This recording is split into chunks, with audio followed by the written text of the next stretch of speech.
Prefeitos de vários municípios pernambucanos participam a partir de hoje de um encontro em Olinda para discutir economia, educação básica, saúde. Numa época de crise econômica, os desafios são ainda maiores. Um desses desafios é o combate ao mosquito Aedes aegypti, que tem preocupado e mudado os hábitos das famílias. E é sobre isso que a gente vai voltar a conversar com Cassiane Gomes. Cassiane, eu sei que todos nós temos que fazer a nossa parte, mas tem alguma cidade que está preocupando mais no estado? Tem sim, 5. Nessa ordem, Pedro: Fernando de Noronha, Ouricuri, Itambé, Moreilândia e Poção, no Agreste. Essas 5 cidades têm mais número de casos de doenças transmitidas pelo mosquito. E aí a gente tem aqui com a gente José Patriota, que é presidente da Associação Municipalista de Pernambuco, que está à frente hoje do Congresso de Municípios do Estado, para a gente entender melhor. Em todos os municípios, como é que tem sido a ação, como é que tem sido o combate? A gente tem a vivência aqui do Recife, mas como é que está? São muitos casos que estão acontecendo, 91 municípios em quase surto da doença. Temos que fazer uma grande cruzada envolvendo toda a sociedade pernambucana, todos os moradores, porque as prefeituras sozinhas são insuficientes para fazer esse combate. A nossa parte, que é fazer o trabalho de prevenção, de visita casa a casa, decretar o estado de emergência, tomar as providências necessárias de forma integrada com o Estado e com a União, estamos procurando fazer. Mas é preciso maior envolvimento da população. Ainda tem muita casa fechada, é preciso que o Ministério Público, que os juízes também entrem na parada, porque nós não podemos invadir simplesmente sem um aparato legal. Tem aqui a atualização dos números de casos de dengue. São 50.030 notificados, 7.232 confirmados e uma morte da doença. Chikungunya são 15.332 notificados, 340 confirmados e 9 pessoas morreram. Zika são 7.900 notificados e 16 confirmados. E qual é a maior preocupação, qual é o maior problema no interior em relação à população? O que é que a população mais deixa de fazer? Ainda há muita resistência para que os agentes de endemias possam adentrar nas residências e fazer a vistoria.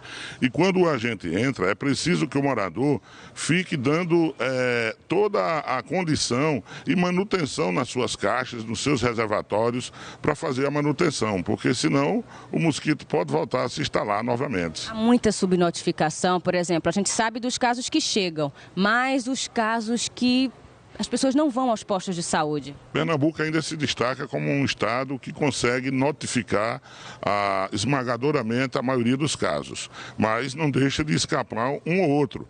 Mas a gente tem procurado notificar, orientar todo o procedimento, todo o protocolo, para que as equipes de saúde possam dar resposta à população e a população possa ser a beneficiada.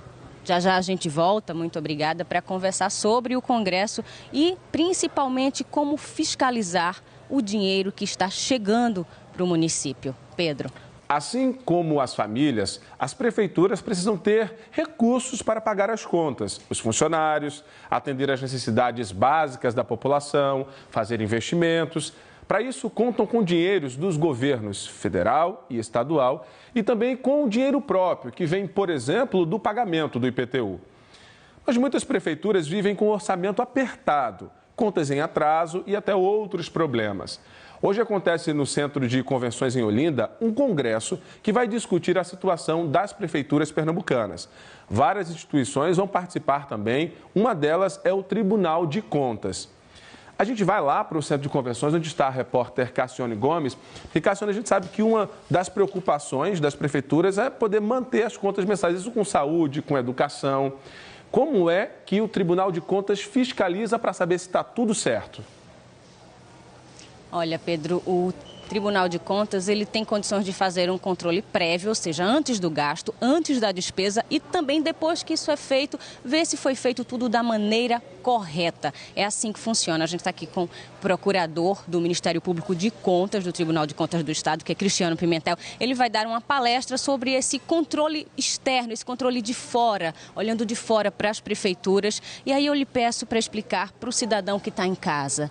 Como é que funciona esse controle? O senhor falou que é antes e também depois que essas despesas são feitas. Como é que o Tribunal de Contas acompanha isso? Bom dia.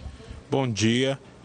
O Tribunal de Contas, através de todo o seu corpo de auditores, de inspetores de obras, de técnicos, ele tem duas formas de atuação no controle da despesa. Primeiramente, ele, através de denúncias, sejam de licitantes, contratantes e da própria população, ele pode analisar preventivamente a realização dessa despesa. Por exemplo, olhar se um edital tem um excesso de preços, olhar se algum processo licitatório tem alguma irregularidade. E para isso ele pode até, inclusive, mandar suspender provisoriamente aquela contratação até que a irregularidade seja sanada. Mas os prefeitos e demais gestores públicos, eles também prestam contas anualmente ao Tribunal de Contas. Inclusive, o prazo para prestação de contas do ano passado se encerrou agora em 31 de março. E a partir de agora, a partir de abril, os auditores e inspetores e técnicos do Tribunal de Contas vão se debruçar sobre essas informações que foram prestadas por prefeitos, presidentes de câmaras de vereadores e demais gestores públicos. E analisando essas contas, eles poderão apontar irregularidades nessas contas. Agora a gente sabe que no interior, às vezes, a pessoa não tem acesso ao Tribunal de Contas. E aí a quem recorrer? Quem são as duas instituições que podem ajudar o cidadão nesse momento? Bom, o Tribunal de Contas ele está presente em cidades polos do interior por suas inspetorias. Hoje nós temos o recurso da internet. O site do Tribunal de Contas do Estado de Pernambuco está à disposição de toda a população. Inclusive no site há a área de ouvidoria, pelo qual a população pode fazer denúncias pela internet. O Tribunal de Contas do Estado também tem um 0800 de sua ouvidoria para receber denúncias, que é o 0800 081 1027. E por fim, nós também temos uma parceria muito grande com o Ministério Público do Estado, que está presente em todos os fóruns de comarcas do interior, que muitas vezes repassa denúncias acerca de irregularidades em contratos e atos administrativos das prefeituras. Pedro quer fazer uma pergunta. Pedro? Oi, Cassiano. Primeiramente, bom dia para o procurador. Procurador, a gente está ao vivo para todo o estado de Pernambuco e aí a gente fala daquelas cidades lá do interior, do sertão, do agreste. Se a pessoa percebe que uma obra está parada há muito tempo, ela desconfia que houve um desvio de dinheiro público, essa obra está muito atrasada. Como é que ela faz? Ela procura qual órgão? Você estava falando, mas eu quero saber, ela precisa fotografar, ela precisa reunir algumas provas para ajudar esse trabalho?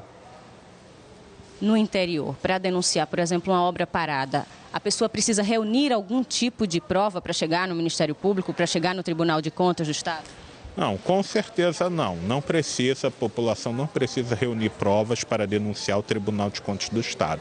Mas é importante que ela seja um pouco precisa. Por exemplo, se é uma obra, se ela diga exatamente qual é a rua da obra, se tem a placa, não é, da obra pública, que é uma coisa obrigatória, que ela dê alguma informação que contenha nessa placa, para que a denúncia não seja genérica, não é? Que infelizmente o tribunal não tem estrutura para apurar todas as denúncias genéricas feitas. Agora, por falar em dinheiro, está chegando cada vez menos dinheiro nas prefeituras por conta dessa crise. José Patriota, presidente da Associação Municipalista de Pernambuco, está aqui exatamente nesse congresso. O grande debate, o grande assunto, com certeza, deve ser essa crise, como empreender nos municípios, qual seria a solução, como é que se aumenta a receita sem, claro, aumentar os tributos, aumentar os impostos, que isso a população não quer. Primeiro temos que fazer o dever de casa, buscar fazer mais com menos, qualificar o gasto, cortar os excessos e buscar formas e mecanismos de eficiência da gestão pública. Por isso que aqui no terceiro congresso dos municípios, de hoje até quarta, nós vamos discutir a estratégia dos consórcios públicos. Vamos verificar como outros estados e outras regiões do Brasil estão aplicando melhor os seus recursos, para que a população possa ser melhor atendida. Como é que funciona essa história de consórcio? Todas as prefeituras se juntam para conseguir melhor preço, para conseguir melhores serviços? Como é que funciona? As prefeituras se associam, criam uma espécie de associação que se chama de consórcio público, que está previsto na lei, e a partir daí você aumenta a escala de compras, qualifica a gestão, profissionaliza a gestão no sentido de você adquirir e oferecer serviços e produtos de forma, num preço mais justo, num preço acessível, e você pode atender melhor a população com serviços de saúde, de assistência social, ações de infraestrutura, para que a população possa ser melhor atendida. A gente agradece a entrevista, obrigada pelas informações, Pedro.